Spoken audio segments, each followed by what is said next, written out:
Au sommaire, dont refait le Mac alors qu'Apple propose une mise à jour de ses AirPods Max. Gros plan sur le streaming musical. Après avoir investi des sommes colossales dans leur service de diffusion de musique en ligne, qui de Spotify, Deezer ou Apple Music est aujourd'hui le leader du marché? Les acteurs gagnent-ils enfin de l'argent? La pomme est-elle en abus de position dominante? L'avenir du secteur passe-t-il par la haute résolution?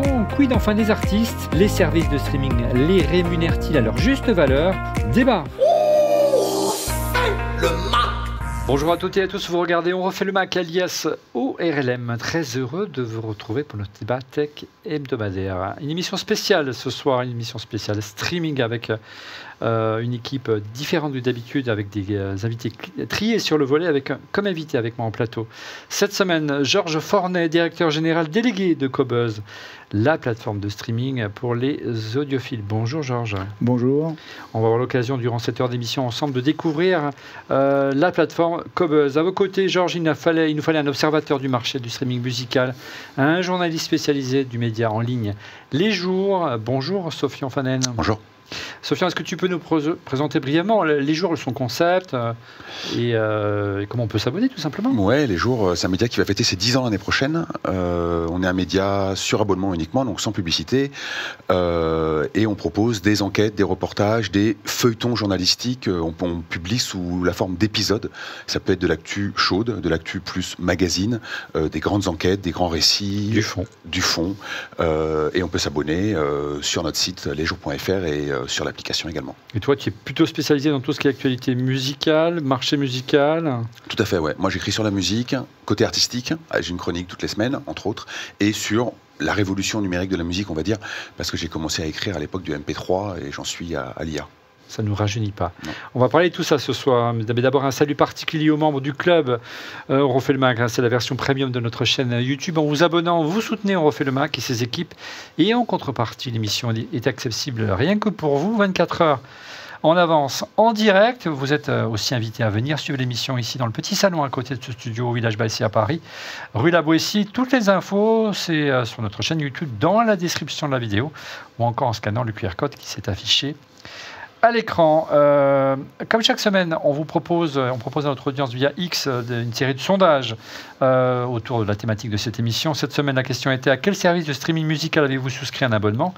Alors, on a un public très Apple, hein, Georges, donc il ne faut pas vous offusquer. 63,1% Apple Music, 20,2% Spotify, 5,5% Deezer, et vous êtes dans les autres, 11,2%. Et on va essayer de comprendre quels sont les avantages ce soir, peut-être de switcher vers Qobuz. C'est tout le mal qu'on vous souhaite. Ça correspond pas vraiment, on va en parler dans un instant, au marché, hein, Sofiane. Là, c'est vraiment un monde Apple, donc il est normal qu'Apple, quand on s'adresse à un utilisateur de Mac ou d'iPhone, ils soient plutôt sur Apple Music que sur Spotify. Oui, parce qu'Apple pousse beaucoup ses utilisateurs à Apple Music. Il y a une intégration extrêmement forte, donc c'est tout à fait logique. Mais si on dézoome, c'est Spotify qui est largement la première plateforme sur abonnement. Par contre, en termes d'usage, c'est vraiment YouTube qui est de loin la première plateforme de musique. Si on prend YouTube gratuit et YouTube Musique, depuis toujours, en fait, YouTube est la première plateforme d'usage de la musique. Après, vraiment, sur les abonnements et sur les plateformes spécifiquement musique, Spotify est le leader mondial, et ensuite viennent selon les territoires Apple Music, Deezer en France, voire d'autres plateformes ailleurs. Alors je te propose, Sofiane, qu'on passe au crible, le marché du streaming ensemble, et vous allez voir que c'est pas Apple qui domine, mais c'est plutôt Spotify.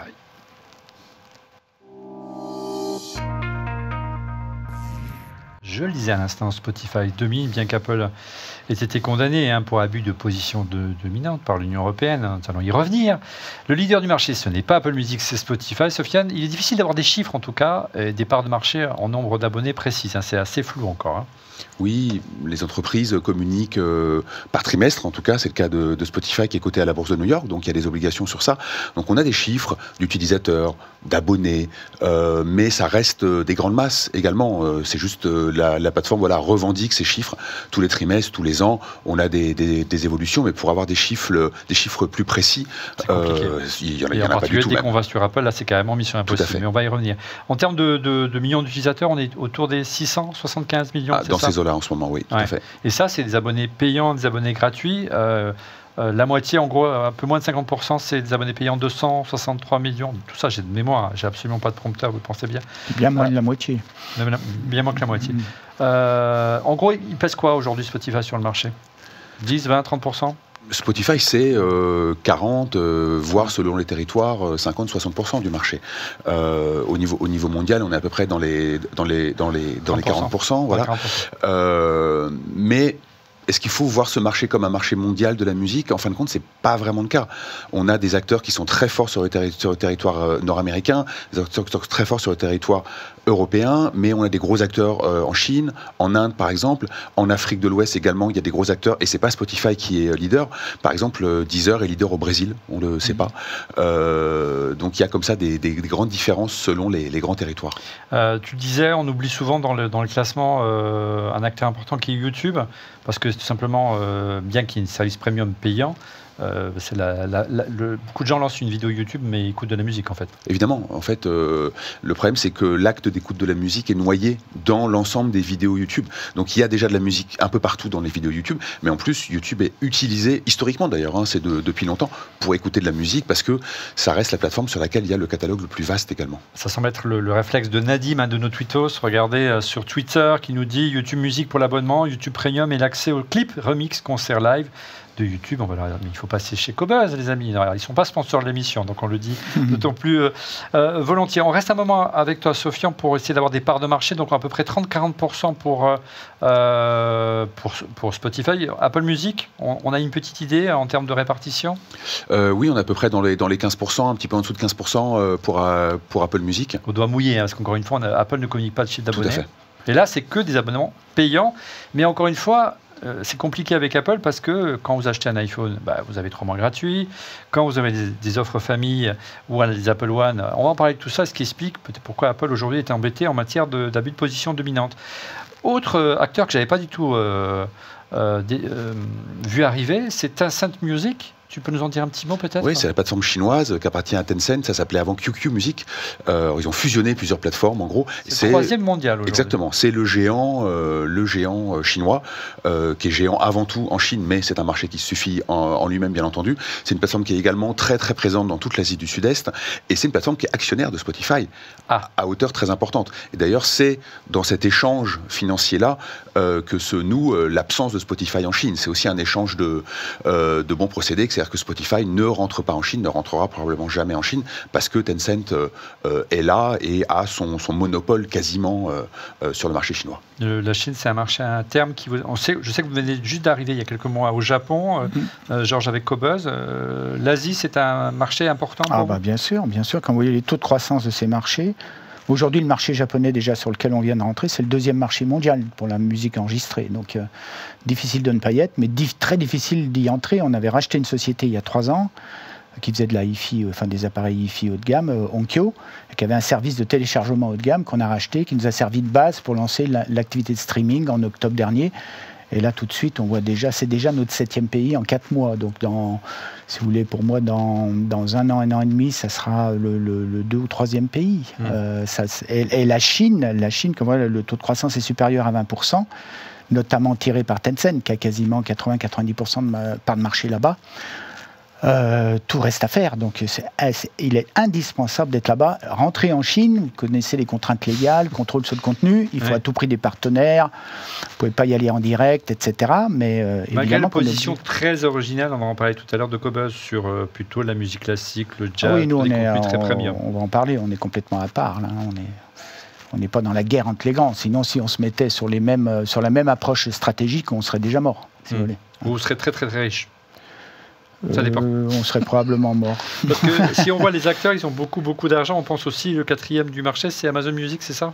Oui, Amazon Music qui est un peu une plateforme en sous-marin, on va dire. C'est-à-dire qu'on n'en entend jamais beaucoup parler. De temps en temps, ils lancent de la publicité quand même. Parce qu'il y a, comme pour Apple, hein, c'est des abonnements croisés avec Prime. Leur grande force, c'est que c'est croisé avec Prime, et Amazon Music, aux États-Unis notamment, a beaucoup réussi en se mettant vraiment sur le créneau de la musique très peu chère, avec des abonnements pour quelques dollars, ou alors compris dans Prime, ou alors on rajoute quelques dollars pour avoir l'ensemble de l'abonnement. Et ils ont réussi à conquérir vraiment un public extrêmement familial, c'est-à-dire que ce qu'on appelle les soccer moms, c'est-à-dire vraiment les femmes au foyer. Très commercial. Oui, et avec, par exemple, le genre musical le plus écouté sur Amazon Music aux États-Unis, c'est la country. Et ensuite, c'est la soul. Donc, on est vraiment sur un public extrêmement grand public, familial, pas du tout sur un public plus jeune, qui est le public typique de Spotify ou d'Apple Music. Qui sont plus sur du rap, des choses comme ça. Qui sont sur la musique actuelle, ouais. Tout à fait.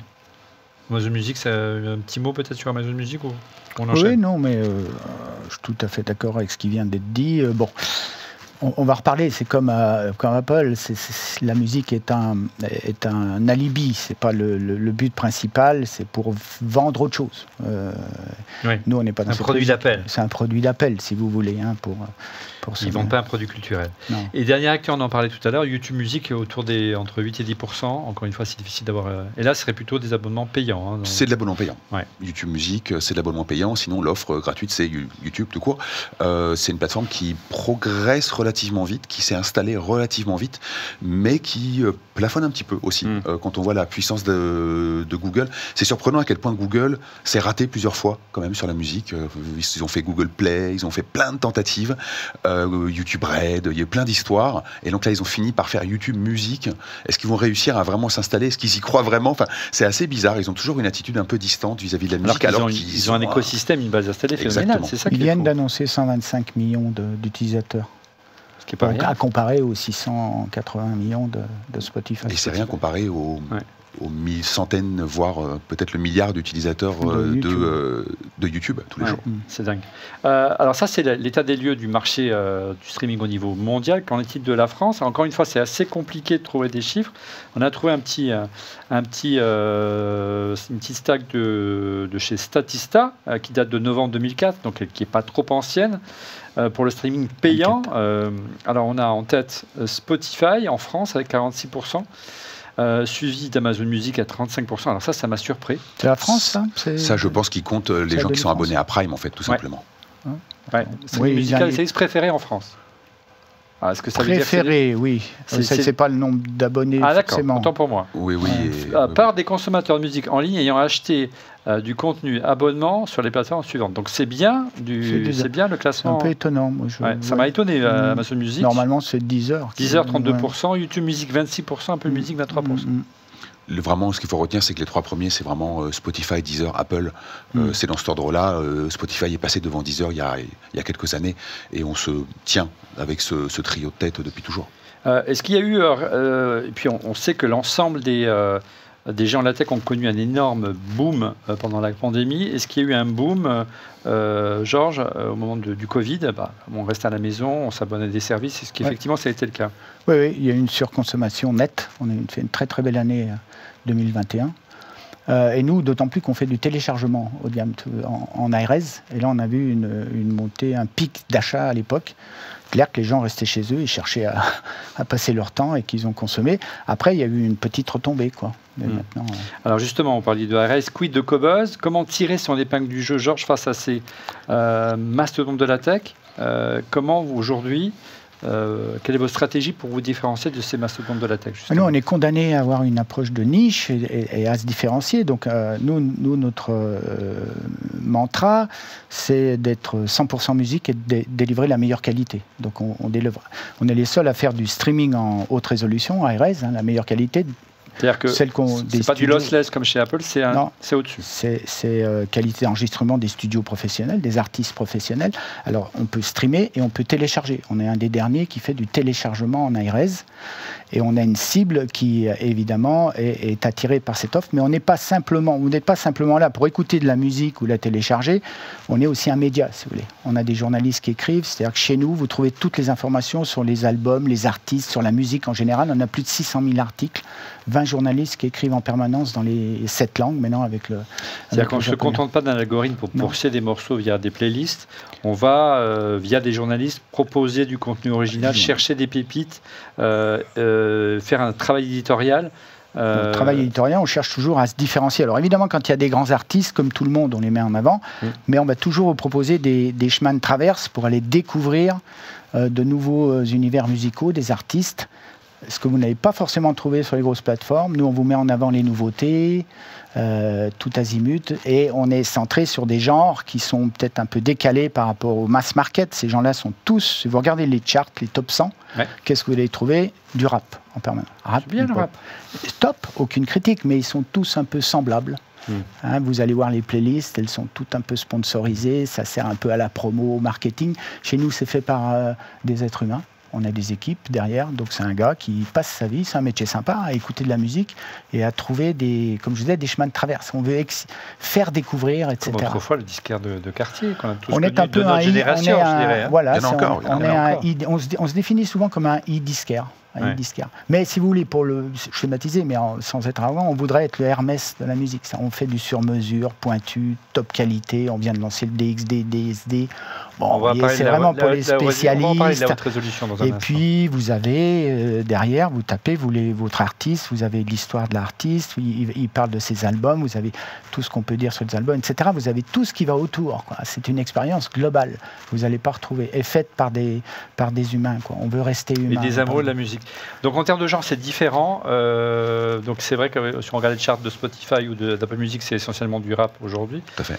Ce qu'écoute ma fille en clair. Alors que sur Qobuz ou un Tidal aux États-Unis, ça va être des contenus un peu plus. Alors, Tidal, c'est musique un peu, c'est différent, mais nous, c'est classique. Jazz, ce qu'on appelle classical rock, c'est-à-dire le rock d'il y a 30, 40 ans, les grands artistes, les Rolling Stones, les Doors, les Beatles, ce genre d'artistes. Nous, on est décalé en termes de clientèle aussi, qui est un peu plus âgée. Si vous voulez, tous ces gens-là sont sur plutôt moins de 30 ans, moins de 25 ans.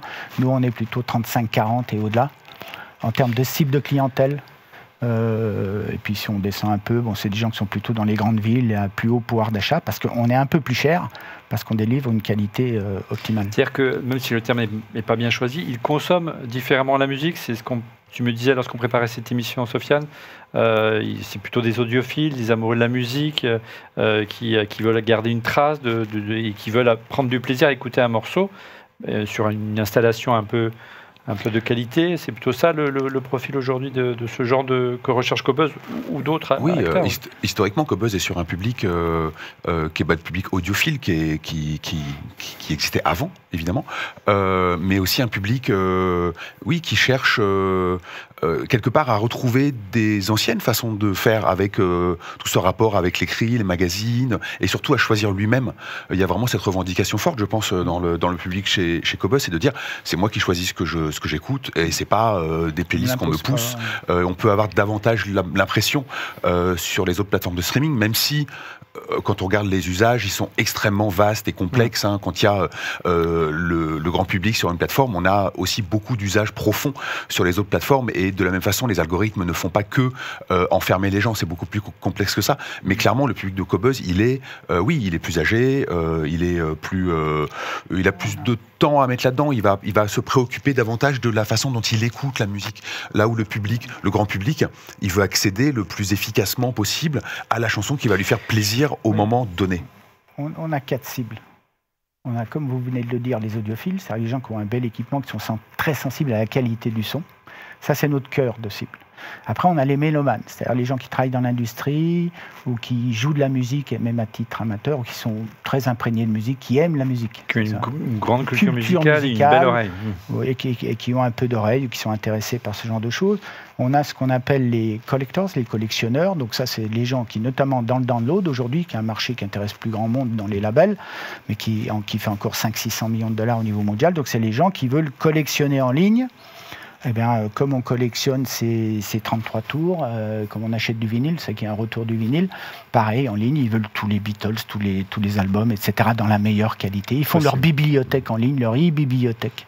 Et puis, on a ce qu'on appelle les conscious, c'est-à-dire les gens qui sont sensibles aux valeurs, notamment la rémunération artiste, etc., ou même au-delà de ça, ce qu'on appelle le ESG, l'environnement, le social, la gouvernance. Donc, ce qu'on fait dans la société, par exemple, chez nous, les gens, tous les employés sont actionnaires. On est sensible à ce genre de choses. L'égalité homme-femme en matière de salaire, etc. Toutes ces choses-là, c'est des choses et c'est ces 4 cibles que l'on a qui nous permettent de nous différencier. Vous disiez à l'instant, Georges, que vous étiez l'un des derniers services à propos du téléchargement en haute résolution. Georges, Sofiane, c'est important aujourd'hui. Il y a un retour de ce besoin d'une catégorie de gens qui écoutent de la musique, de se sentir possesseurs propriétaire de la musique de ces morceaux? Un retour, non. Un maintien. Oui. Georges pourra l'expliquer mieux que moi, mais je pense que le public qui achète de la musique sur Qobuz, notamment en plus en haute résolution, c'est une niche et c'est un public qui vient des années 2000, de l'époque du téléchargement, a gardé ses habitudes et compose des collections aussi parce qu'il y a l'utilisation d'un matériel spécifique, des baladeurs high-res, etc., etc. Mais vraiment, le jeune public n'a pas d'usage du téléchargement, si ce n'est pour des usages très spécifiques, des DJ, des diffusions radio ou un usage hors ligne et hors plateforme pour une raison ou une autre, mais c'est de la niche de niche de niche. On l'oublie souvent, mais effectivement, le fait d'être, même si on achète de la musique, des films sur Apple Music ou sur Apple TV, si demain le service est coupé, on n'a plus accès à ce contenu-là. Ah bah non, vous possédez pas. Tandis que quand vous téléchargez, vous êtes possesseur de votre musique, de vos albums, etc. Georges, regardez cette réaction sur Twitter de Hank Chinaski Q12. Je ne sais pas ce que ça veut dire. La principale amélioration serait d'améliorer la suggestion de nouvelles musiques pour sa bibliothèque. J'ai l'impression de toujours retrouver les mêmes chansons lors d'une écoute prolongée sur Apple Music. Vous l'avez dit, hein, Georges, vous êtes un peu un disquaire dans un monde de supermarché, quoi. Tout à fait, c'est ce qu'on essaye de faire pour se démarquer, c'est de prendre les chemins de traverse, c'est d'aller chercher des choses que vous n'allez pas trouver, écouter ailleurs, vous faire découvrir des artistes qui sont propres à votre sensibilité. Donc évidemment, il y a les systèmes de recommandation, etc. Mais on a une équipe musicale interne avec des experts dont c'est le métier. Je vous dis, nous, on utilise des algorithmes, on utilise surtout notre équipe qui va chercher, toujours fouiner comme un disquaire, fouiner dans les bacs pour trouver des nouvelles musiques. Tout ça est un beau tableau, c'est plutôt des bonnes idées, mais les idées, vous savez, ça se recycle énormément, surtout dans la tech. Moi, je me souviens quand Tim Cook, j'ai dit Steve Jobs, ça ne rajeunit pas, a annoncé le rachat de Beats qui allait devenir Apple Music. Il a justifié le rachat de Beats à l'époque parce qu'il y avait un service de streaming qui était fait, dans les playlists, c'était fait par les humains. Et puis on a vu que ils vous ont copié sur l'idée du lossless et de la musique haute résolution, ou encore plus récemment, Apple a lancé Apple Music Classical. J'imagine que ça vous énerve pas un petit peu, et quelles sont encore les marges de manœuvre pour pouvoir contrecarrer ce que font ces géants-là de la tech aujourd'hui? Vous savez, par les temps qui courent, on ne peut pas espérer être tout seul sur un marché. Et si on est deux à s'intéresser à la musique classique, compte tenu du fait que la musique classique a besoin d'intérêt, c'est un genre qui est délaissé notamment par l'industrie et par les labels, parce que ça fait 2-3% du marché mondial. Donc, si Apple s'y intéresse, c'est très bien pour les gens qui aiment la musique classique. Et nous, ça nous fait un concurrent. Mais on voit qu'on est tout à fait crédible. On a un catalogue ARS. On propose, par exemple, ce qu'on appelle les booklets. Vous saviez, avant, dans les vinyles, il y avait une pochette avec les paroles et puis un certain nombre d'informations, etc. On le propose en ligne. On est un des rares à le faire. On en a 2 fois plus qu'Apple, en étant un tout petit lutin comme ça en France. Est-ce que de même qu'il y a aujourd'hui en radio ou chez certains labels ou certains artistes des signatures musicales, est-ce qu'il y a une signature, une couleur de diffusion de musique différente sur une plateforme plutôt qu'une autre? C'est-à-dire on reconnaît un son Qobuz, un son Tidal ou un son Spotify. Aujourd'hui, c'est le cas ou pas? Quand même très difficile. Quand vous êtes dans top qualité, vous êtes à la top qualité. Si vous êtes en MP3 ou en high-res, oui, là, vous voyez une grosse différence. L'enjeu, c'est de pouvoir éduquer donc, ces nouvelles générations à un son de meilleure qualité qui ont été biberonnés à la AC d'Apple, quoi. C'est ça. Paradoxalement, si vous voulez, c'est le flux d'Internet qui n'était pas assez suffisant au début des années 2000, qui a obligé à compresser le son et à réduire la qualité, paradoxalement, par rapport à un 33 tours à l'époque. Et là, il y a un retour, parce que la techno le permet. Et on va revenir, nous on est convaincus qu'il y a un grand mouvement de fond vers le retour à la qualité en matière musicale. Attention, derrière un fichier ARS, c'est 10 fois la taille d'un MP3, il y a des coûts, etc. Mais on y viendra un jour ou l'autre. Peut-être même on aura des fichiers multipistes un jour, comme dans un vrai studio. Peut-être. C'est le rêve de tous les musiciens. C'est assez vrai ce que dit Georges Sofian. C'est-à-dire qu'on a pendant des années, à l'orée des années 2000, on a eu une boulimie de contenu. On voulait du contenu, donc qui est le plus compressé possible pour que ça tienne dans un iPod. Puis qu'aujourd'hui, c'est vrai, avec le streaming, on peut se permettre, avec les connexions 5G et la fibre, d'avoir du contenu 4K, 8K en vidéo. Alors, en audio, on peut vraiment se faire plaisir. Oui, mais je trouve que ça pose plein de questions. Déjà, il faut pas oublier que, alors, Georges, Qobuz, c'est une plateforme qui s'adresse à un public qui est préoccupé par ces questions, qui revendique, etc., qui se pose ces questions-là. Historiquement, le grand public se pose pas cette question-là, se pose la question de l'accès. Si on regarde l'histoire de la musique, la cassette, c'était moins bon que le vinyle. Bon, le CD, c'était théoriquement meilleur, mais au début du CD, c'était pas ça. Bref. Et le succès du MP3, c'est l'immédiateté, le catalogue infini, la gratuité, etc. etc. Le succès du streaming s'est fait sans une qualité sonore optimale du tout. C'était de très mauvaise qualité au départ. Voilà. Aujourd'hui, d'ailleurs, Deezer et Spotify se sont quand même ouverts avec des fichiers pirates. Ne l'oublions pas, parce que les maisons de disques n'étaient pas capables de livrer l'intégralité de leur catalogue, donc ils sont allés télécharger sur Pirate Bay. Je ne savais pas cette histoire. Et aujourd'hui, la technologie, comme on disait, permet d'avoir du streaming lossless, du streaming qualité CD, etc., minimum sur l'ensemble des plateformes. En fait, tout le monde pourrait le faire. Après, je pense qu'il faut aussi qu'on se pose la question, c'est est-ce que, par exemple, quand on est dans le métro, dans un environnement bruyant, streamer de la qualité CD, voire au-dessus, à partir du moment où l'environnement n'est pas contrôlé et où le bénéfice sonore ne va pas être extrêmement marqué, est-ce qu'il ne faut pas que, collectivement, on ait une discussion sur ça en disant, et c'est pareil pour la vidéo, et d'ailleurs beaucoup plus sur la vidéo qui consomme beaucoup plus que le son, il ne faut pas l'oublier. Surtout si on regarde sur exactement. Écran, je pense qu'il faut que tout le monde soit responsable, et d'ailleurs c'est une discussion qui existe au sein des plateformes. Il ne faut pas non plus penser que les plateformes sont pas du tout intéressées par ces questions-là, mais en tout cas je pense qu'il faut ajuster le bon format au bon moment et au bon usage, et que tout le monde soit un peu éduqué sur ces questions-là. On va revenir, parce qu'on va consacrer un chapitre sur la haute résolution, parce que c'est vraiment une tendance qui malgré tout se développe beaucoup, et on va voir vers où on va aller.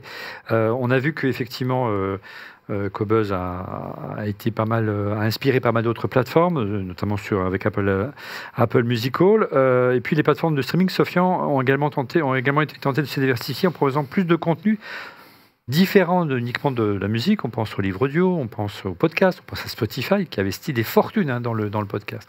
Oui, Spotify, ça a vraiment été une stratégie de développement, mais aussi d'augmentation de sa marge. En fait, quand Spotify est rentré en bourse, il fallait augmenter la marge pour contenter les investisseurs. Ça génère vraiment des abonnements, le podcast aujourd'hui. Non, mais ça réduit la place de la musique. D'accord. Et du coup, ça réduit la dépense de la musique. C'est-à-dire que la grande stratégie de Spotify... On augmente les écoutes de podcasts et on diminue les écoutes. Exactement. Dans le même temps disponible par auditeur, on essaye d'aller les emmener tout d'abord vers du podcast, vers du livre audio aujourd'hui. Et si ça diminue la place de la musique, ça augmente la marge, parce que Spotify fait plus de marge sur le podcast et le livre audio. Après, il y a aussi des usages. Il faut aussi suivre les usages, mais c'est quand même vraiment... on a bien vu que Spotify, d'ailleurs, ça a marché. Parce que si Spotify a eu une première année bénéficiaire en 2024, c'est notamment à la suite de cette... Bon, ils ont aussi supprimé quelques postes, mais la stratégie du livre audio, la stratégie du podcast, sert aussi à ça. Tout à fait.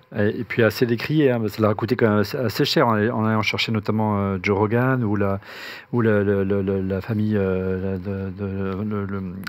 la famille héritière d'Angleterre, ou encore l'épouse de Barack Obama. Ça a été pas mal décrié aussi. On a vu Joe Rogan notamment. Beaucoup d'artistes se sont levés contre... certains sont partis. C'est à double tranchant quand même. Neil Young est parti, Johnny Mitchell est parti aussi, n'est toujours pas revenu. Neil Young est revenu. Voilà, Neil Young est revenu. Ça pose des questions. C'est-à-dire, en fait, un petit coup de vieux quand même, Neil. Il est...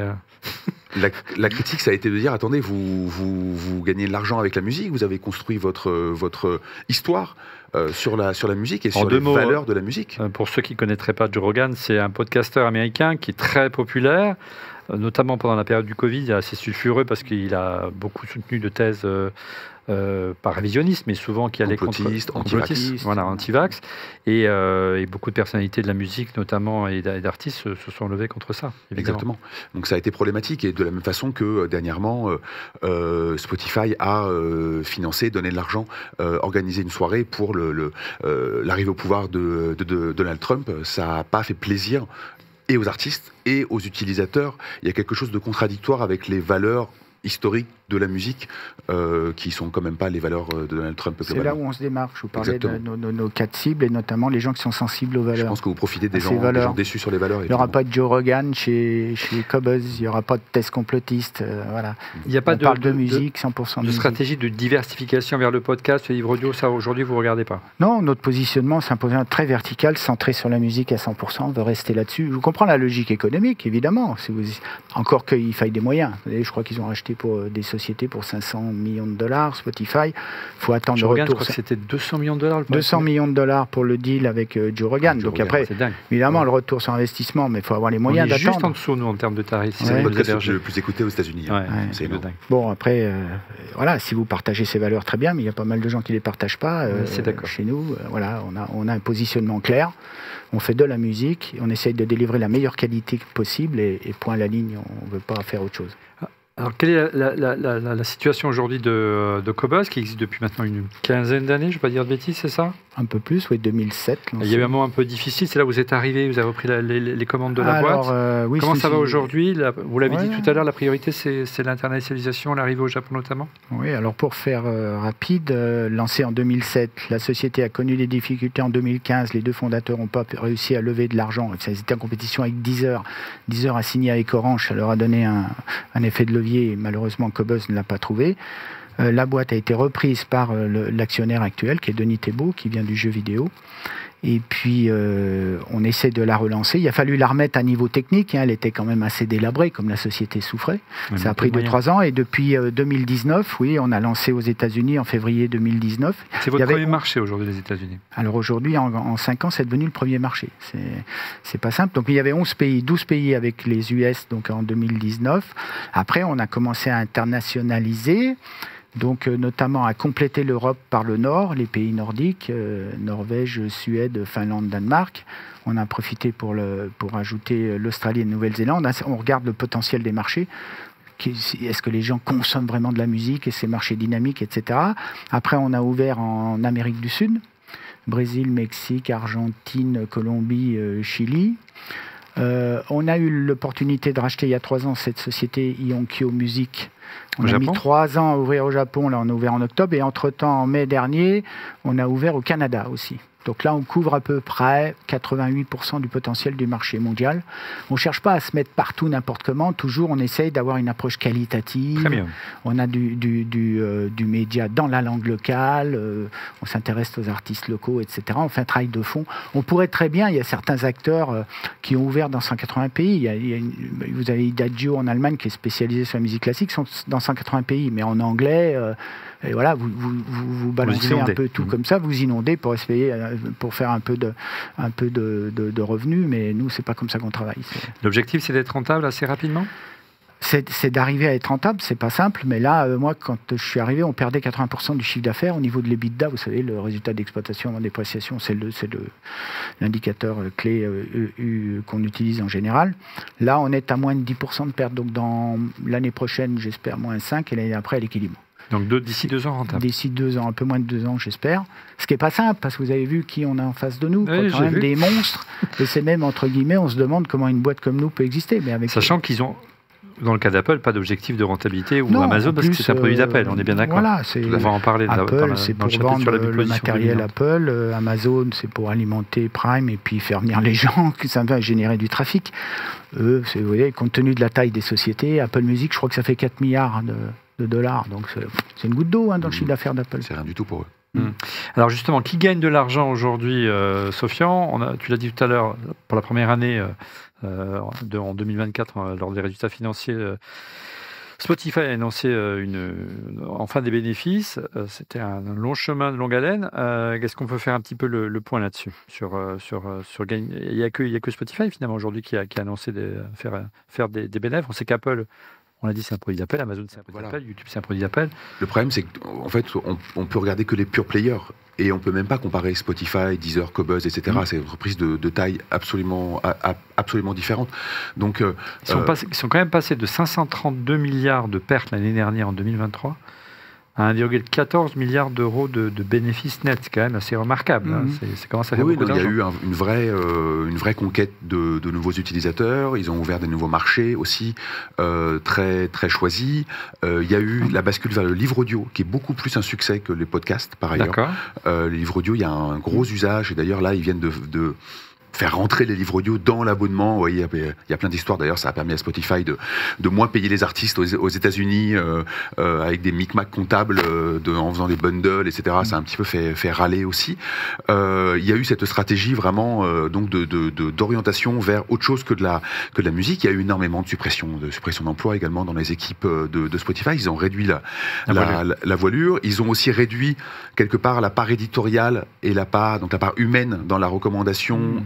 Et augmenter la part algorithmique qui coûte moins cher. Donc il y a eu comme ça des ajustements avec un objectif de dégager du bénéfice, mais il y a aussi le temps long.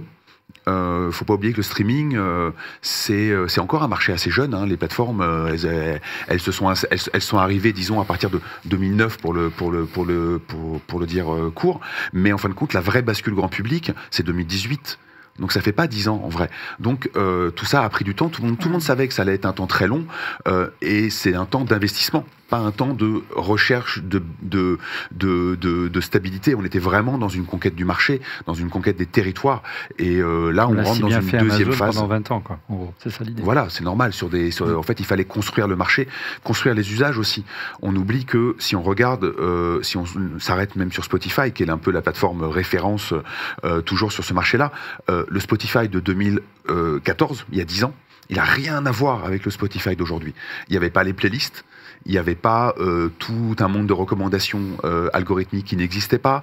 On était encore dans un tâtonnement. En fait, l'usage, la façon dont on propose la musique, dont on pousse la musique, dont on recommande la musique, dont on écoute la musique, c'est fait en marchant et s'est construit ces 10 dernières années.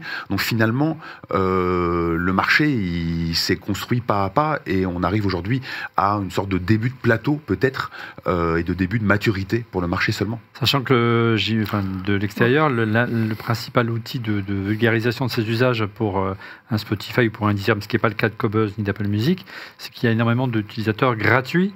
Donc la publicité qui finance en partie, comme on le voit sur YouTube notamment, le service de streaming. Mais j'imagine que aujourd'hui, ça ne gagne pas de l'argent, le gratuit. Non, la publicité se fait toujours à perte, mais c'est un outil majeur pour faire passer le grand public d'un usage gratuit à un usage sur abonnement. C'est vraiment le SaaS nécessaire. D'ailleurs, quand Spotify s'est lancé, Spotify a vraiment insisté, ça a été extrêmement dur de faire accepter aux maisons de disques, les majors, d'avoir cet accès gratuit à la musique contre la publicité, mais gratuit, parce que dans l'image que les maisons de disques voulaient donner à la musique, gratuit, c'était le mot vraiment tabou, et donc ça a été difficile, mais ça reste vraiment un chemin extrêmement utile pour faire basculer un public qui découvre ces usages-là vers l'abonnement. On ne va pas direct vers l'abonnement. Le gratuit, c'est inimaginable au sein de Qobuz aujourd'hui.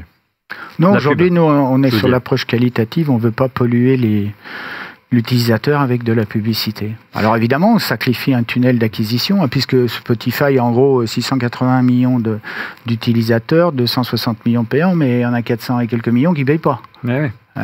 C'est un petit problème quand même. Alors évidemment, on comprend très bien, c'est la logique de flux, comme ils disent, faut faire entrer les gens sur le marché, etc. Mais à quel prix vous faites payer votre politique d'acquisition par le marché, quoi. C'est ça. Par l'instant, et quand je dis le marché, c'est les artistes au final, qui ne reçoivent pas la rémunération qu'ils doivent recevoir. On va en parler, on a un chapitre justement consacré à la rémunération des artistes. Un dernier mot sur la publicité. On voit arriver sur les services de vidéos de streaming payants, je pense à Amazon, je pense même à Canal+, de la publicité aujourd'hui sur des offres premium.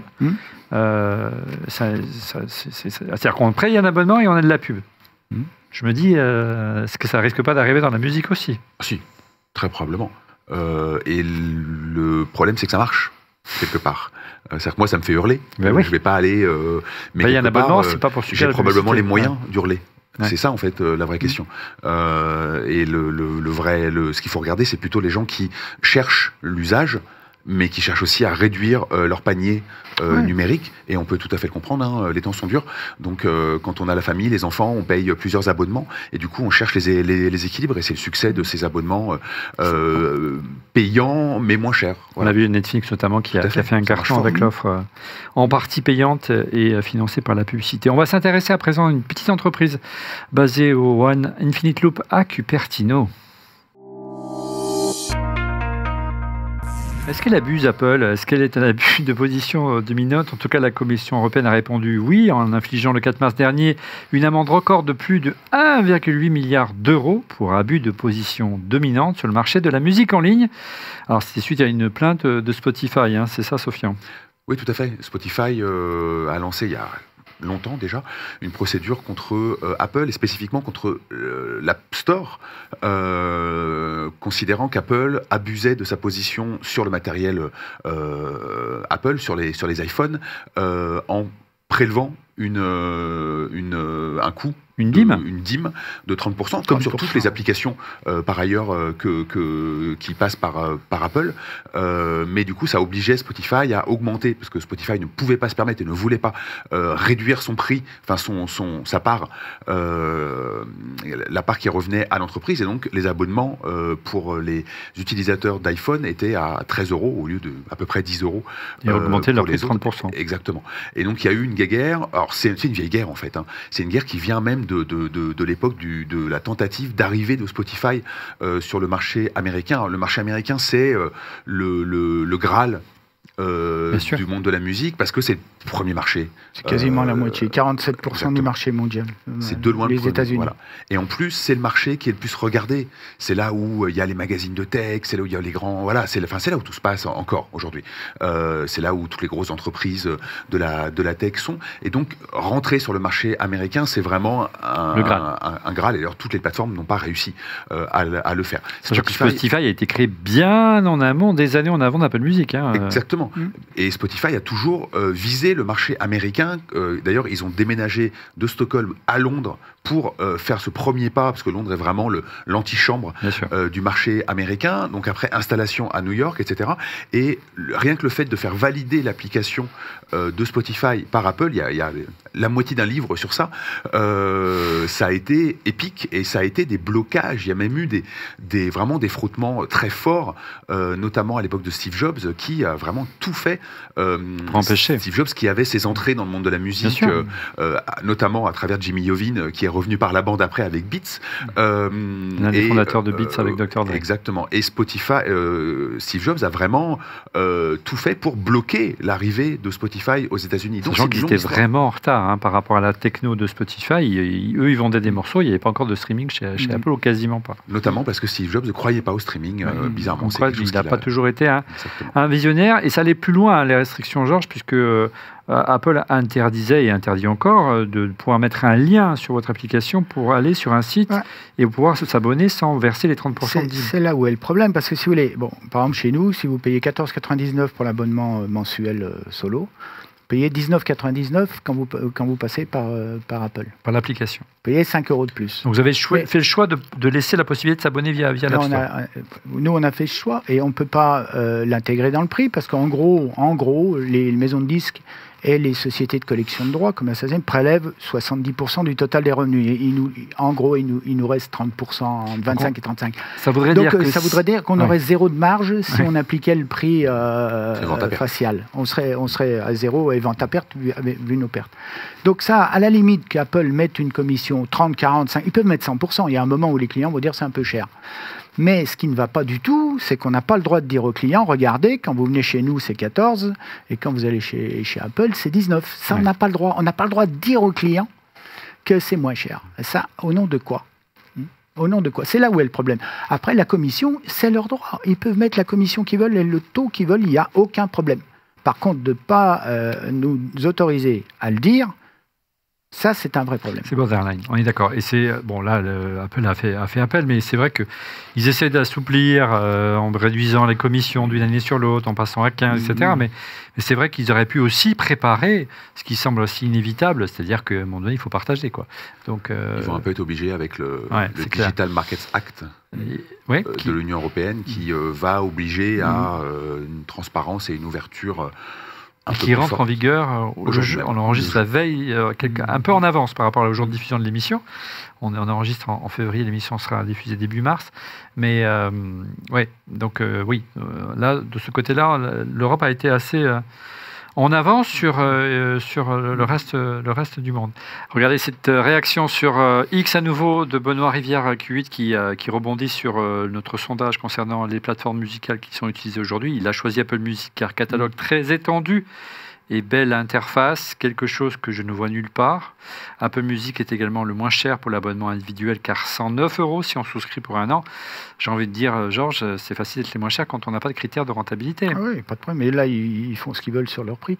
En termes de catalogue, on a tous à peu près les mêmes catalogues. Nous, on a 100 millions de chansons, ce qui est à peu près le cas d'Apple aussi. Hein. On a à peu près les mêmes tailles de catalogue. L'interface, après, bon, ça, libre à chacun d'apprécier, il n'y a pas de problème. Autre réaction, regardez, sur X de Kevin Chulot Q9. Hein, évidemment, c'est des aficionados des produits Apple. Donc, ils utilisent a priori Apple Music. J'ai Apple Music inclus avec Apple One. Le service offre d'excellentes recommandations de playlists et garantit le respect de la vie privée, à la différence de Spotify qui utilise les trackers de Google. Bon, mais bon, bref. Apple One, en tout cas, c'est aussi un moyen de vendre de la musique moins chère, bundlisée, et qui a un vrai avantage compétitif sur le reste du marché et des acteurs plus modestes comme vous, j'imagine. Bien sûr.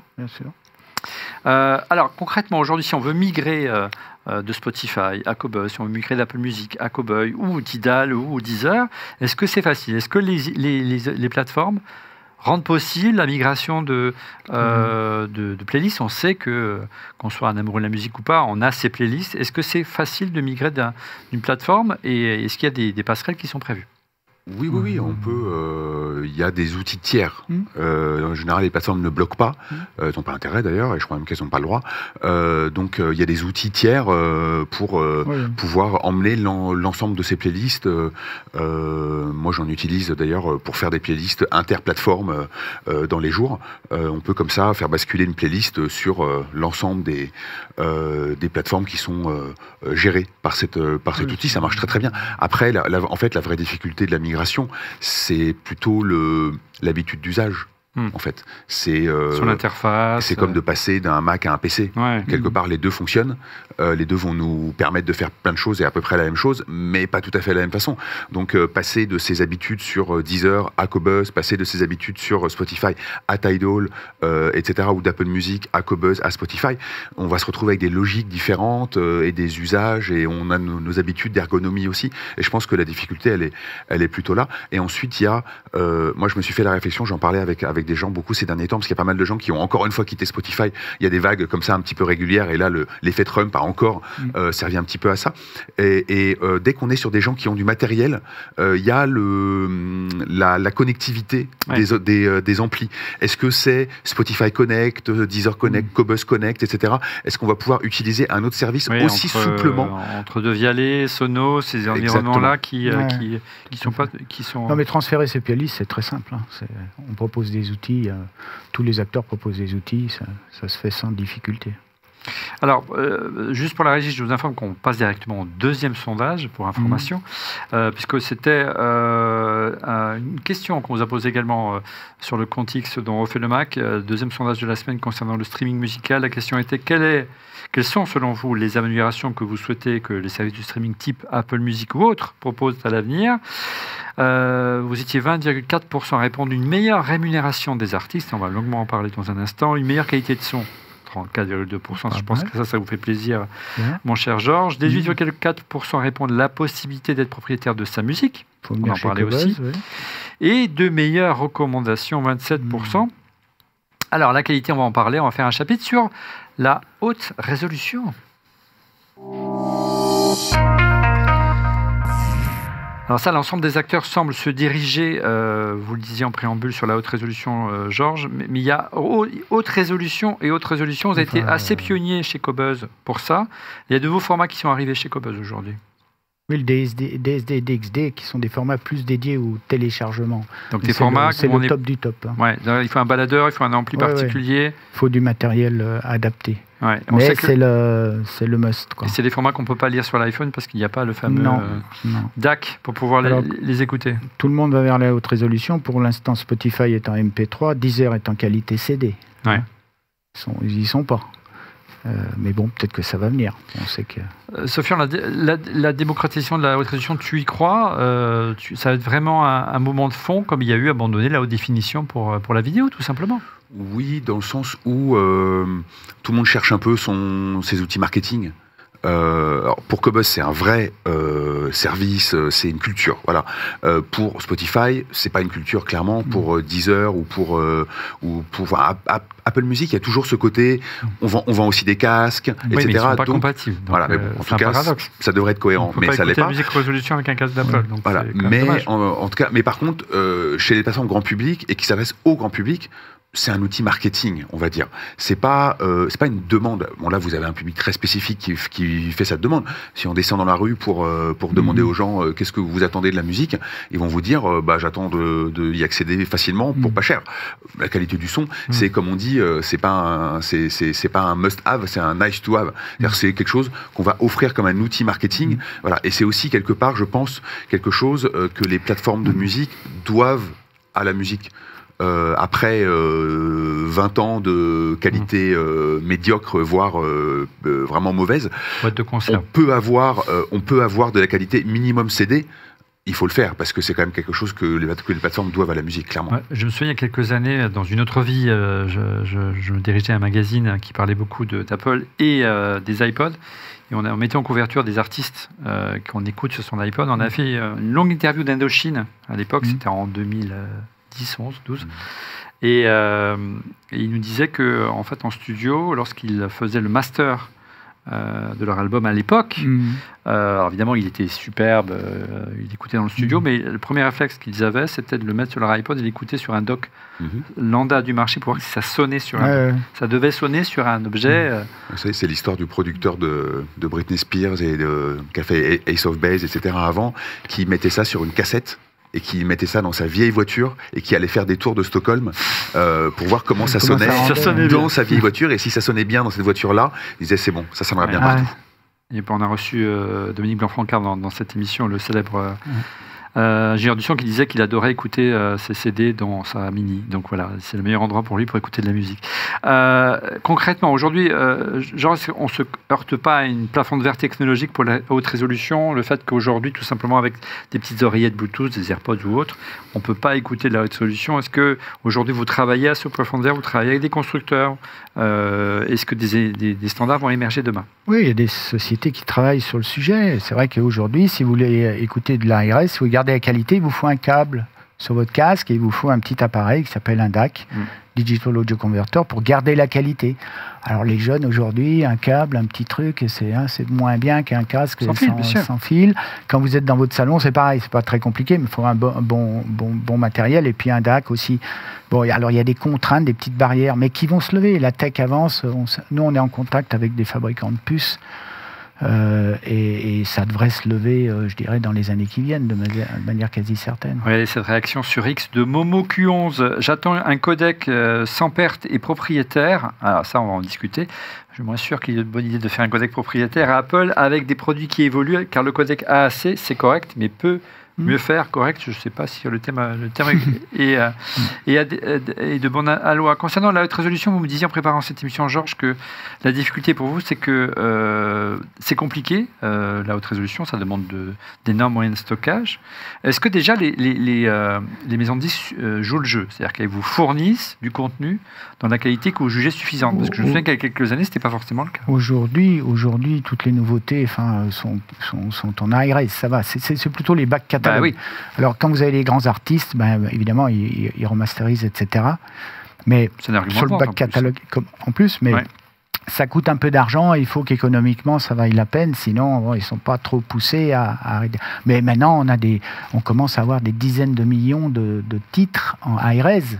Et il faut savoir, c'est pas spécifique à Qobuz, mais sur nos 100 millions de tracks, là, de pistes, 85% ne sont pas écoutés. Ça, les gens écoutent 15 millions de titres sur 85 millions. C'est pas spécifique à nous. Donc la demande, elle est très concentrée sur... voilà. Un des challenges qu'on a aujourd'hui, c'est qu'on reçoit beaucoup trop de pistes par semaine. Et il faut maintenir un certain niveau de qualité. Il faut trier, si vous voulez. C'est-à-dire qu'aujourd'hui, c'est ce que tu me décrivais tout à l'heure, Sofian, à savoir que on va le voir dans l'avenir, la conclusion de cette émission, qu'on assiste à une volonté des processeurs de musique de les posséder dans la meilleure qualité possible. Cette idée de collection, c'est ça, c'est toujours les mêmes titres qu'on veut en haute résolution. Les Beatles, les Rolling Stones, ou j'en passe, c'est les meilleurs. Oui, c'est toujours les succès c'est les gros artistes restent les gros artistes et on va écouter ce qui marche sur le moment donné et puis les grands classiques. Alors c'est grands classiques et puis les grands classiques globalement, c'est à peu près normal. Oui, quand 15 millions de chansons écoutées, faut y passer un peu de temps. C'est clair.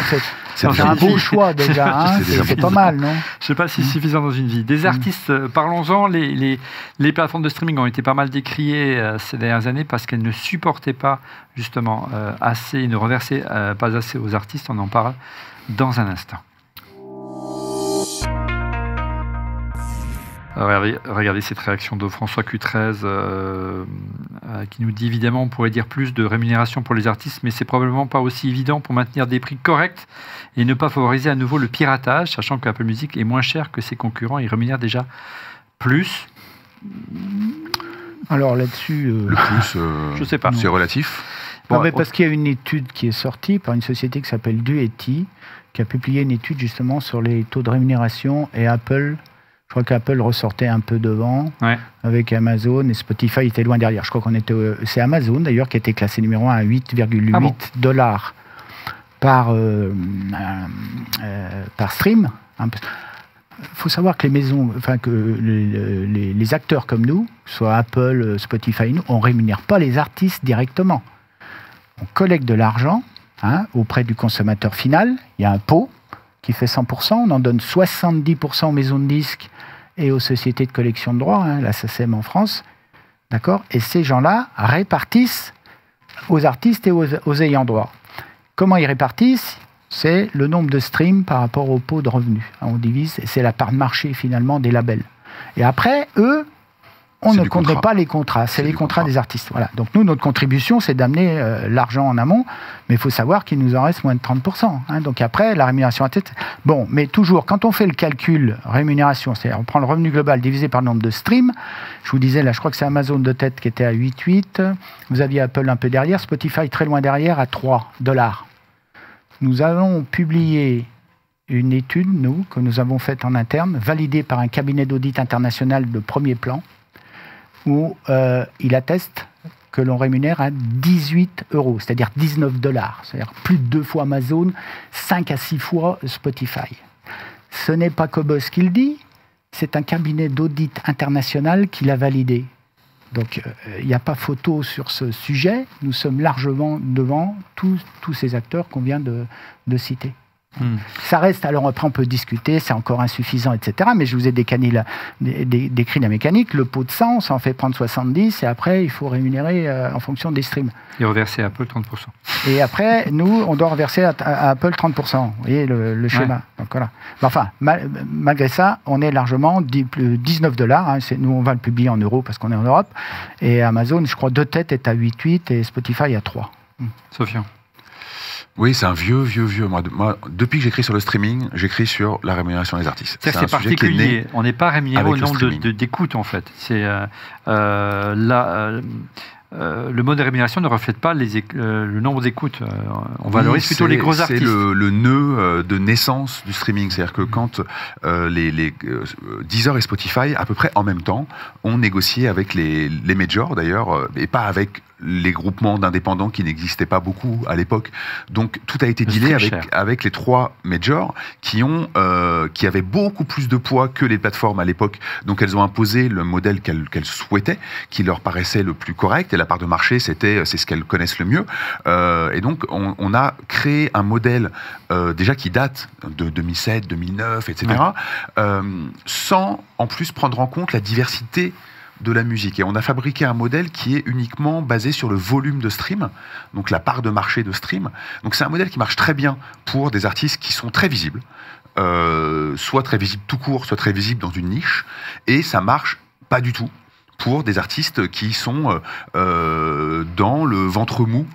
Bien que parfois ils ont un public qui enregistrent parfois plusieurs centaines, voire plusieurs milliers, voire des centaines, des dizaines de milliers d'écoutes, et ça leur rapporte parfois moins de 1 000 €, j'ai lu ça en moyenne. Oui, et c'est aussi, en fait, il faut rajouter plein de problématiques. C'est-à-dire qu'en plus, un artiste aujourd'hui qui sort de la musique, il est en concurrence, je mets des guillemets, avec non seulement tous les musiciens de son pays, tous les musiciens du monde, mais en plus tous les musiciens d'hier. C'est-à-dire que pour le même temps d'écoute, sur une même plateforme, vous avez accès à toute l'histoire et au monde entier de la musique. Donc, la place d'un artiste dans ce monde infini de musique, elle est extrêmement différente de l'époque du CD, où on allait vendre dans sa région, dans son pays, et on pouvait éventuellement, après, aller trouver son public dans différents pays. Mais malgré tout, on voit aussi que des artistes à ce jeu de l'internationalisation trouvent aussi leur public. Des artistes qui sont dans des niches, ils vont aller trouver, c'est ce qu'on dit dans le métier, trouve tes 5000 fans et tu pourras vivre de ça. Je ne sais pas si c'est très vrai, mais en tout cas, c'est à peu près le taux qui est donné, et on peut comme ça aller, il y a des histoires, il y en a plein d'histoires de groupes qui ont du public au Mexique, aux Philippines, etc., et qui ne l'auraient peut-être jamais trouvé avant. Donc on a vraiment, c'est un monde très compliqué, le streaming. Est-ce que j'ai cru comprendre que vous aviez une annonce particulière à faire concernant la rémunération des artistes, Georges? Oui, c'est ce que je disais. On va publier, on va faire un communiqué de presse là dans les jours qui viennent pour annoncer qu'on a fait certifier notre calcul, parce qu'il y a beaucoup de discussions sur le taux, etc., de rémunération. Donc nous, on a fait certifier le calcul interne de rémunération. Alors tout à l'heure, j'ai fait une petite erreur, j'ai dit 18 € pour ce qui nous concerne de rémunération. C'est pas pour un stream, c'est pour 1000 streams. C'est un peu le mode de calcul, c'est standard, on parle toujours pour 1000 streams. Et puis Amazon 8.8 pour 1000 streams et Spotify pour 1000 streams 3.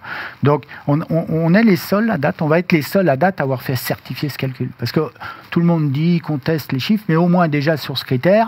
Donc ça veut dire que c'est quelque chose que, au départ, vous avez décidé de faire. C'est une politique c'est essayer d'être transparent, puisqu'on parle de rémunération, qui rémunère mieux ou pas.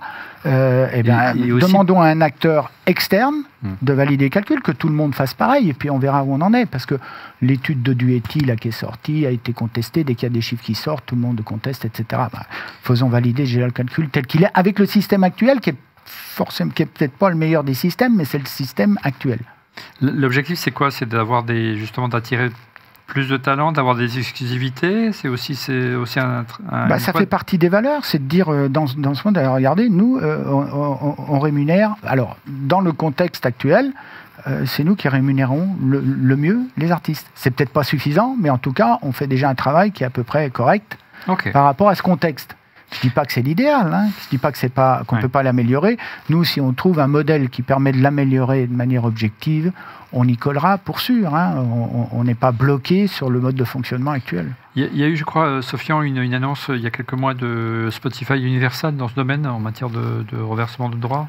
En fait, il y a eu deux tentatives, deux propositions, d'un côté chez Deezer, d'un côté chez Universal avec Spotify, mais Universal travaille aussi avec Deezer. En fait, c'est un peu Universal qui décide dans ce monde-là, étant la première des majors. Quand Universal décide d'aller quelque part, tout le monde suit à peu près. Ce qu'ils veulent faire sur Spotify, c'est de dire, OK, on va essayer de concentrer les revenus chez les artistes qui gagnent déjà de l'argent. Et on va arrêter de payer en dessous de 1000 écoutes sur l'année. Sympa. Alors ça pose d'intenses problèmes philosophiques. De fait, quand on fait moins de 1000 écoutes sur un an, en fait, on gagne rien. Donc ça va pas changer grand-chose pour les artistes, mais c'est plutôt sur le principe de concentrer encore sur les plus gros. Ils n'écoutent même pas une écoute par jour, quoi. Oui, on ne gagne rien.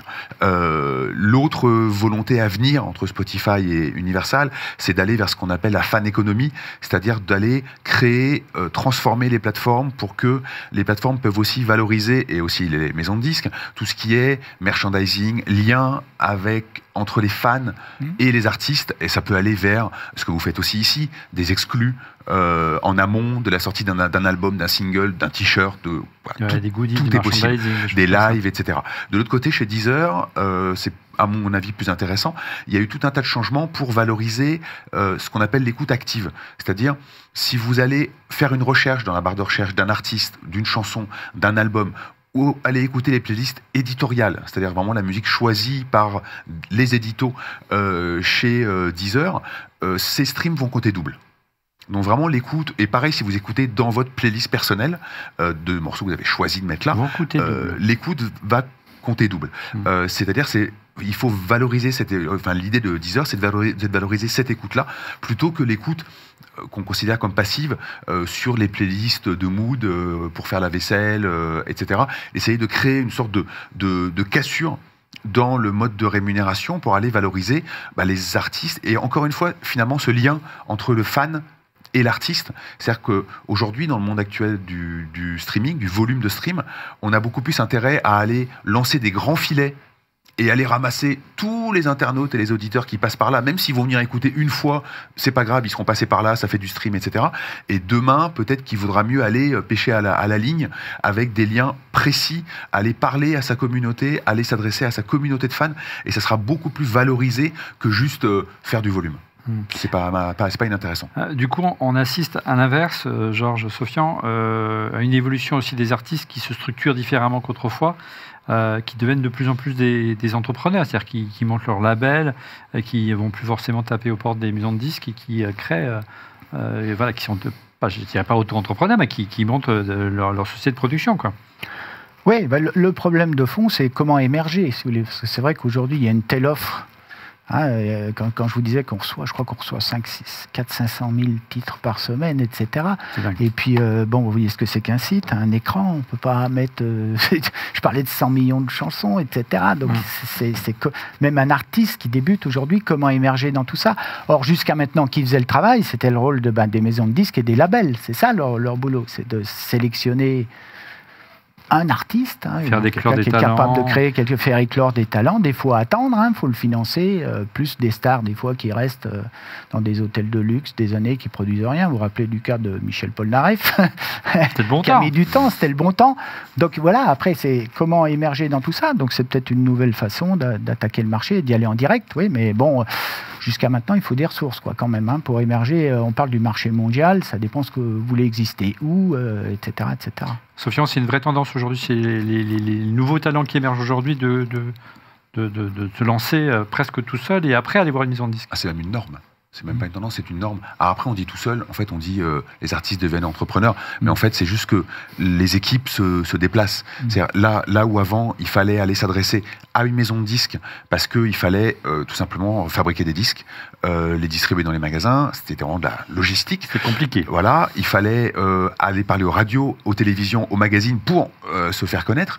Aujourd'hui, les moyens de distribution, on peut distribuer en numérique extrêmement pour presque rien, en tout cas c'est facile. On peut parler à des gens avec les réseaux sociaux. On peut produire de la musique aussi. Ça dépend de la musique qu'on fait, évidemment. Mais en tout cas, dans tout un tas de musique, on peut la produire avec des moyens beaucoup plus légers. Et donc, plutôt que d'aller être obligé de se confier à une maison de disques qui, en gros, gardait 90% des revenus parce qu'elle assumait aussi le gros des coûts, aujourd'hui, on est plus dans un rapport où les artistes vont construire leur équipe autour d'eux. Leur équipe qui vont faire du marketing, qui vont faire de la direction artistique, etc., et aller voir un distributeur, en vrai. C'est-à-dire que les majors sont devenus des distributeurs et vont ensuite fournir des services. D'ailleurs, elles se présentent comme des maisons d'artistes, des maisons de services. Ça va être de la publicité, du marketing, de la fabrication, de l'aide à la tournée, etc. Donc c'est à la carte, j'ai envie de dire. Là où auparavant, la maison de disques imposait globalement, en tout cas sur les jeunes artistes, elle imposait beaucoup de choses. Et au-delà, était propriétaire ou en partie propriétaire du catalogue des artistes. Propriétaire du master, oui. Donc aujourd'hui, c'est pour ça qu'on voit de plus en plus de grands artistes qui vendent leur catalogue à des maisons de disques parce qu'ils n'ont plus de la possession physique de ces droits-là. Alors, les artistes il y a toute une génération d'artistes qui vendent parce que ils sont près de la retraite, ou ils sont déjà à la retraite, et ils veulent protéger les 8 générations qui vont les 48, qui vont les suivre. Voilà, donc c'est un vrai mouvement parce qu'il y a un appétit gigantesque, il y a aussi des fonds d'investissement qui sont sur ce marché-là, etc. Donc il y a une vraie course sur les catalogues. Et ensuite, il y a les majors qui voient effectivement que plus elles travaillent avec des artistes indépendants, donc qui sont propriétaires de leur master à la fin. C'est-à-dire quand, je sais pas, Universal travaille avec Angèle, Angèle, elle est propriétaire de ses masters, de ses chansons, de ses enregistrements, etc.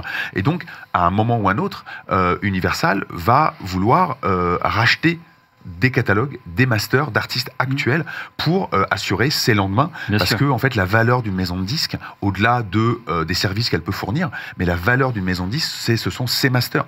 Et donc, ils sont en train toujours de racheter à des jeunes rappeurs, des producteurs, des jeunes artistes qui tous les X années, quelque part, passent à la caisse en vendant leur master, et ça permet de faire rentrer un petit peu d'argent, et la maison de disques est contente parce qu'en plus, elle gagne en part de marché.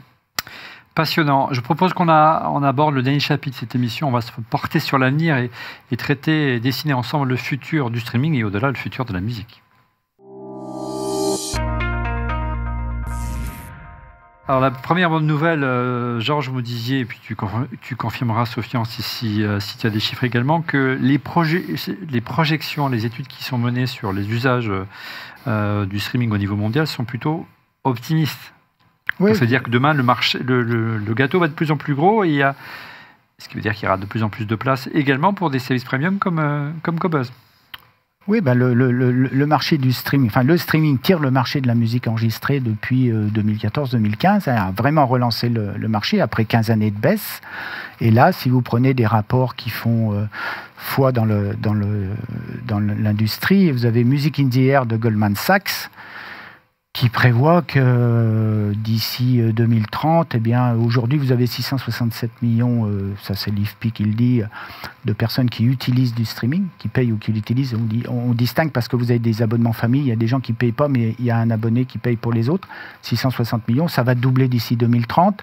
Le marché croît à 2 chiffres, il devrait continuer à croître à 2 chiffres. Quand vous comparez aux jeux vidéo, il y a 3,3 milliards de joueurs de jeux vidéo, il y a 667 millions qui streament, peut-être 800 cette fin d'année. Il y a encore, vous voyez, du mou. Parce que la musique, ça s'utilise tous les jours. C'est encore plus que ça touche même plus de gens que le jeu vidéo. Il n'y a pas de raison qu'on ne monte pas à plusieurs milliards. Donc, pour l'instant, il n'y a aucun souci sur le marché, en tout cas dans les 4-5 prochaines années, et probablement au-delà. Après, évidemment, les taux de croissance, ils ne sont pas égaux partout. Vous avez déjà les marchés qui sont à l'avant-garde, et comme toujours, les US qui vont se tasser et qui commencent à se tasser. Là où je vous disais tout à l'heure qu'en Chine, le marché est en train de croître à plus de 20%. Le Japon est très en retard. C'est un marché très physique. Donc pour nous, c'est intéressant de rentrer maintenant. Ce qu'on appelle le time to market était excellent parce que le streaming pèse 30% du total. Quant aux US, il est plus près de 70%. Donc il faut être au bon endroit. Le Moyen-Orient, Afrique, vous voyez, c'est des gens qui consomment, mais ils ne payent pas. Où le pouvoir d'achat aussi est important. Vous allez avoir un revenu moyen de $1 ou $2. Quant aux US, vous êtes à 30. Donc il y a une croissance diversifiée, mais qui est possible partout. Alors, tu confirmes, Sofiane, et au-delà, une chose est sûre, c'est que le streaming a permis de faire disparaître l'un des principaux problèmes que rencontraient les artistes et les maisons de disques, c'est le piratage, qui aujourd'hui est toujours présent, bien sûr, mais infiniment moins qu'au début des années 2000. Hein. Oui, en fait, ce que le streaming a fait, c'est proposer un modèle qui avait au moins autant de sens que l'accès hors marché, comme on disait, avec une qualité inégale et qui nécessitait un effort particulier. C'était ça. En fait, ce qu'on a appelé le piratage, on peut l'appeler comme ça, c'était juste une absence d'alternative. Pendant voilà, il a fallu énormément tâtonner. Ce qui a fait le succès d'iTunes, c'est d'Apple de Steve Jobs. Hein. Mais ça restait le téléchargement légal a été une parenthèse, un premier pas dans le numérique payant pour toute une génération. Et après, le streaming, qui est une autre solution technologique, a amené aussi une autre écoute. Donc en fait, voilà, on a une grande révolution, voilà, qui a duré une grosse dizaine d'années. C'était compliqué, complexe, etc. Donc forcément, tout a volé en éclats. Et le streaming est venu proposer une solution qui avait du sens pour les utilisateurs. Et d'ailleurs, au début, plus de sens pour les utilisateurs que pour le monde de la musique, qui a quand même beaucoup freiné, parce que ça lui faisait assez peur tout ça. On le voit dans l'évolution, il faut se souvenir quand Vivaldi allait très mal il y a une vingtaine d'années du temps de Jean-Marie Messier, ils avaient gardé Universal Music, ils avaient vendu Universal le studio de film cinématographique, parce que personne à l'époque voulait acheter un studio de musique, parce que c'était en plein milieu au début des années 2000, il y avait du piratage de partout, tout le monde n'y croyait plus, et puis 20 ans plus tard, Bolloré introduit en bourse et vend une partie de Universal Music et constitue l'une des pépites du groupe, quoi. C'est incroyable le retournement qu'il y a eu en 20 ans. Oui, pour le coup, on peut dire que le streaming a sauvé l'économie de la musique. La musique, c'est une autre question, mais l'économie de la musique, ça, c'est très sûr. Malheureusement, c'est un autre aspect. On entendait dire à l'époque, et ce sera presque ma dernière question, qu'il y avait peut-être d'autres modèles autour de la musique. Alors, on est en France, on est en Europe. Un modèle via la taxation, un modèle via la licence globale. Tout ça, c'est plutôt passé, ça se conjugue au passé, ces notions-là. La taxation, c'est déjà une réalité. La taxation, on parlait de la taxe en France sur... La construction de ce qu'on parlait ensemble avec Sofiane lorsqu'on préparait l'émission, à savoir qu'il y a des organismes qui sont financés par des taxes sur le streaming. Oui, il y a une taxe en France, taxe streaming. Le CNM, voilà, le Centre national de 1,2% sur l'ensemble des plateformes. Alors, devait y avoir un taux différencié selon les petites et les grandes plateformes. Finalement, c'est le même taux pour tout le monde. Ça a posé pas mal de questions. Donc, il y a une taxe qui finance l'équivalent du CNC pour la musique, en gros, ce qu'on a pour le cinéma, pour la musique, la création, la détection de talent, la production, etc. Le modèle de la licence globale, ça, tout est gratuit, et puis ça, c'est pas... Le modèle de la licence globale, c'était une proposition. D'ailleurs, elle a été votée en France. Il y a eu une sorte de coup de Trafalgar à l'Assemblée nationale un soir, et la licence globale a été votée avant d'être annulée le lendemain. Mais l'idée, c'était de dire, plutôt que de chercher des modèles économiques dont on n'y arrive pas, on était au milieu des années 2000, on va prélever une part sur les abonnements d'accès à Internet. On va rajouter quelques euros, et ces quelques euros, multipliés par l'ensemble des abonnements, permettront de financer la création. Mais le problème, c'est qu'il fallait que ça finance la création dans la musique, dans le cinéma, dans la série, dans le jeu vidéo, dans le livre, etc. Et alors évidemment, chaque secteur était contre, parce que voyait une perte déjà de maîtrise de la circulation des œuvres. Et en plus, la clé de répartition, comme on dit, était introuvable. Et en tout cas, il n'y avait pas du tout de volonté de l'ensemble des secteurs créatifs.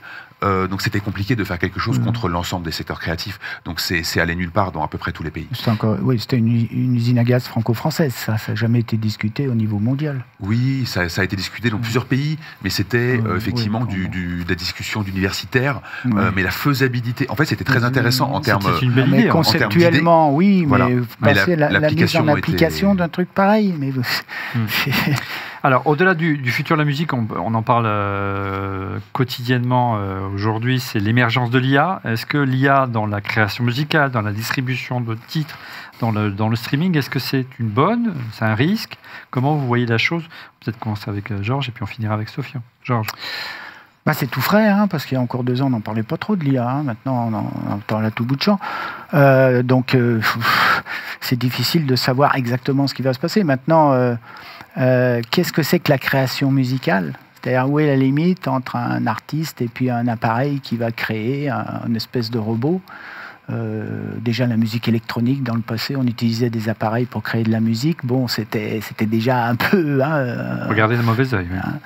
Donc, aujourd'hui, on le voit un peu comme un frein, parce que nous, dans ce modèle de répartition dont on parlait, là, au stream, vous avez des sociétés qui se créent artificiellement, qui créent de la musique artificielle par l'IA, qui génèrent des streams, et qui les balance, et ça vient grignoter le pot des vrais artistes, des artistes humains. Ça, c'est un problème. Ça, il faut qu'on identifie ça, parce que, évidemment, ça ne vous crée pas de la musique très sophistiquée aujourd'hui, en tout cas. Après, à terme, que va devenir tout ça, c'est encore difficile de le dire. Et au-delà, les outils de curation... ça va nous aider dans la recommandation, dans un certain nombre de points techniques, oui, ça c'est sûr. On va pouvoir mieux proposer des musiques adaptées aux gens, etc. Ça c'est sûr, ça va nous faire progresser dans un certain nombre d'aspects techniques. Sofiane, ton sentiment sur l'émergence de l'IA et son impact sur l'industrie et sur les artistes en général? Alors, c'est, comme disait Georges, il y a une problématique sur la tentative d'inondation des plateformes. C'est pour ça d'ailleurs Deezer a tiré la sonnette d'alarme. En Deezer, c'est à peu près la seule plateforme aujourd'hui qui dispose d'un outil pour repérer les titres 100% générés par IA. Seulement, les techniciens disent attention, on peut le faire aujourd'hui. Dans 6 mois, dans 1 an, dans 2 ans, moins facile. Donc ça c'est une problématique. Ensuite, il y a la problématique qui est, à mon avis, la part la plus intéressante de cette affaire, c'est la part créative de l'IA. Et moi, je travaille sur ça en ce moment. Alors, il y a déjà plein d'artistes qui travaillent avec de l'IA dans les studios parce qu'il y a des outils, ça par-ci par-là. Et surtout, on voit apparaître des artistes et des œuvres hybrides avec des artistes qui écrivent des paroles. Parce que ça, l'IA est vraiment pas capable d'écrire des paroles intéressantes, touchantes, amusantes et tout. Ça ne marche pas du tout. Donc, ils créent leurs paroles et c'est des artistes qui n'ont pas les moyens techniques, parce qu'ils c'est pas des instrumentistes, ou alors ils n'ont pas un bassiste, un batteur, 3 violonistes, etc., des chœurs, etc., pour enregistrer la chanson qu'ils ont en tête. Et donc ils vont travailler avec des outils d'IA qui sont accessibles à tout le monde aujourd'hui, avec des abonnements premium, encore une fois, etc. Et donc ils utilisent la musique comme ils utiliseraient des musiciens de studio pour faire la musique qu'ils veulent, en essayant de dompter ces outils qu'il faut. Vous savez, on travaille par prompt. Et donc, il faut aller expliquer en gros à l'IA la musique qu'on voudrait faire. Et ces artistes, pour la plupart d'ailleurs, vont ensuite reprendre des segments d'œuvres, de titres sortis par l'IA pour aller recomposer une autre œuvre composite. Donc, on est vraiment dans la création là. Donc, on voit que l'IA pénètre déjà très fortement la création musicale et est en train de changer la façon dont on fait la musique. Mais c'est toujours l'humain qui est la part intéressante de cette affaire. C'est ça qu'il faut Tant que ça reste un outil de création, tout va bien. Exactement. Et que l'humain est derrière. Sinon, de toute façon, c'est pas intéressant. Ben oui, on est d'accord. Allez, je vous propose en conclusion de cette émission qu'on laisse la parole à ceux qui nous regardent, à savoir nos tweetos. Une réaction de People in the Shoe Q6, Leb Viero. En vieux et gris, je continue d'acheter des CD et des vinyles. Ils se portent bien, après tout, le marché du vinyle. Hein. Vous ne m'enleverez pas ma liberté d'écouter ce que je veux quand je le veux ou je le souhaite. On en a parlé, mais le marché du physique se porte très bien. Le marché du physique se porte bien parce que ce qu'on voit, c'est que dans tous les marchés un peu matures, le marché du physique se place entre 5 et 10% du marché à la fin, même dans les pays scandinaves, parce que même un jeune public, aujourd'hui, plus on dématérialise les écoutes, plus on recrée en face du besoin, d'ailleurs entretenu par les artistes. Je parlais de cette relation fan-artiste, artiste, et on crée ce lien notamment par le disque physique, que ce soit du vinyle, du CD aussi, dans le rap ça se fait beaucoup, et on va comme ça aller vendre des vinyles comme des objets un peu, des objets de souvenir, de collection. des objets de collection, et donc on a tout un public qui va avoir cette pratique-là, et qui constitue ces collections aussi, même chez les plus jeunes. Enfin, il faut rentrer dans l'âge adulte un peu pour pouvoir se payer ces disques, mais en tout cas, on voit des jeunes, on a pas mal d'études désormais sur ça, avec des gens qui se disent: mais ce morceau-là, cet artiste-là, cet album-là, ça raconte un bout de moi-même, j'ai envie de l'avoir chez moi, et donc je me constitue ma collection. Parce que la notion de collection dans le streaming, elle est beaucoup plus diffuse. Je dirais pas qu'elle n'existe pas, mais elle est beaucoup plus diffuse. Et c'est pour ça qu'on a encore besoin. On ne peut pas la tenir dans les mains. Hein. Voilà. Et on a comme ça, on fabrique du souvenir. C'est pas la même approche. Oui, c'est vrai que moi aussi, j'ai mes 33 tours, je suis content de les voir. Ce sont de beaux objets, il y a de belles jaquettes, il y a les bouclettes, ce dont je vous parlais, c'est bien. C'est ce qu'on essaye de faire. Nous, il y a une clientèle aussi qui veut le faire, mais dans le téléchargement, il a un fichier, il a sa jaquette. C'est pour ça qu'on essaye de être au plus proche de l'expérience, de fournir ce qu'on appelle les bouclettes, etc., etc. Mais bon, je comprends, moi aussi, j'aime bien le physique, mais... Bon, je suis pas tout jeune non plus, c'est peut-être pas forcément la génération. Quoique je vois, moi j'ai des neveux ou des copains là qui commencent à... Alors, est-ce que c'est un phénomène de mode, qui achètent la platine et qui ont leur 33 tours, ça revient. C'est même pas que ça revient, c'est un phénomène, ça s'est installé depuis 10 ans. C'est un usage pérenne. Mais c'est pas le même usage que à l'époque du simple disque physique, dans le sens où, à l'époque du disque physique, c'était le disque permettait l'accès à l'œuvre. Ou alors il fallait attendre que ça passe à la radio, aller voir un concert. Aujourd'hui, l'accès est réglé par un smartphone, une plateforme de streaming gratuite, payante, etc. Le disque physique a un nouveau statut, et c'est un statut de mémoire, de collection, de souvenir, voilà. Et ensuite, il y a une niche de public qui va être fan d'un label, d'un artiste, enfin un peu le côté collectionniste beaucoup plus forte. Mais là, on est toujours sur les 5-10% de gens qui traînent dans les magasins de disques le samedi. À propos de collectionneurs, une autre réaction, presque la dernière, non, encore une derrière, d'Olivier Legros Q7. Je n'ai pas d'abonnement, toute ma musique est stockée sur mon NAS Synology et j'ai mes CD et mes vinyles. Alors NAS, j'espère que c'est du légal. Hein. Et puis dernière réaction de Mickey Mgab Q5. Aucun, j'achète mes albums ou le méchant boomer que je suis. C'est très bien. C'est très bien d'acheter ses albums. Pas tant que ça, c'est pas que un truc de boomer. En fait, vraiment, il y a des pratiques chez les jeunes d'achat de disques qui se pérennisent. C'est pas du tout quelque chose de nostalgique. Messieurs, merci pour cette discussion passionnante. Je vous propose qu'on passe à vos coups de cœur. Allez, écoute, quand on commence avec Georges, est-ce que vous avez fait une petite découverte sur Qobuz récemment? Oui, le dernier album des Luminanas. Et on a fait une session privée d'écoute, on le fait pour nos clients, comme ça au studio Faber récemment. Donc leur dernier album, et j'aime bien la contribution de Bertrand Belin là, sur un titre qui s'appelle J'adore le monde. Donc, on mettra le lien dans la description de la vidéo si vous voulez l'écouter sur Qobuz. C'est facile, il y aura le lien. Sofiane, de ton côté?